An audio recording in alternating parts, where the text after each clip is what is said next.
16 май дар Қасри Миллат асосгузори сулҳу ваҳдати миллӣ, пешвои миллат, Президенти Ҷумҳурии Тоҷикистон муҳтарам Эмомалӣ Раҳмон, прокурорҳои генералӣ ва роҳбарони ҳайатҳои кишварҳои аъзои Созмони ҳамкории иқтисодиро, ки барои иштирок дар нишасти прокуратураҳои генералии кишварҳои аъзои Созмон ба Тоҷикистон ташриф оварданд, ба ҳузур пазируфтанд. Президенти кишвар муҳтарам Эмомалӣ Раҳмон нахуст меҳмонҳоро ба Тоҷикистон хайрамақдам гуфта, ба кори ҷаласаашон комёбӣ орзу карданд. Зимни суханронии худ сарвари давлат муҳтарам Эмомалӣ Раҳмон дар баробари таъкиди таваҷҷӯҳи пайвастаи Тоҷикистон ба ҳамкорӣ дар доираи Созмони ҳамкории иқтисодӣ дар робита ба саҳми арзандаи кишварҳои аъзо дар самтҳои муҳими фаъолияти ин созмон андешаронӣ намуданд. Мо ҳамеша таъкид мекунем, ки сулҳу собот дар минтақаи ЭКО омили калидӣ барои расидан ба ҳадафи аслии созмон, яъне рушду номӯи иқтисодӣ ва некуаҳволии мардум аст, изҳор доштанд Президенти Ҷумҳурии Тоҷикистон муҳтарам Эмомалӣ Раҳмон.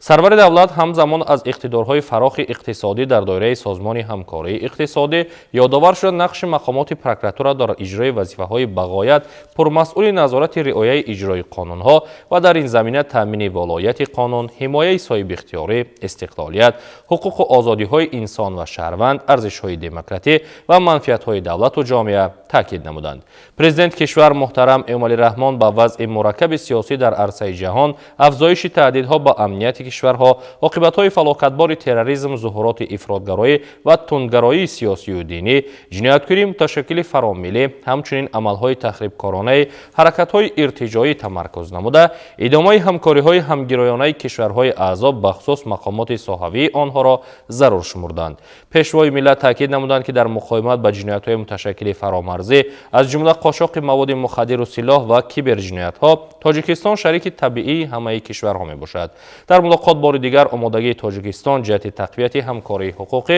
бо ҳамаи кишварҳои дӯст мавриди зикр қарор гирифт. Дар фарҷом изҳори умед карда шуд, ки аз рӯи натиҷаҳои вохӯрӣ дар душанбе оид ба рушди минбаъдаи ҳамкорӣ дар самти мубориза бар зидди ҷинояткорӣ ва таъмини қонуният, амният ва субот дар кишварҳо, ки дар навбати худ ба тавсияи беш аз пеши робитаҳои иқтисодии кишварҳои аъзои ЭКО мусоидат менамоянд, қарорҳои муҳим қабул хоҳанд гардид. Дар мулоқот ҳамчунин прокурори генералии Подшоҳии Арабистони Саудӣ Сауд ибни Абдуллоҳ Ал-Муҷиб, ки ба ҳайси меҳмон даъват шудааст, ҳузур дошт.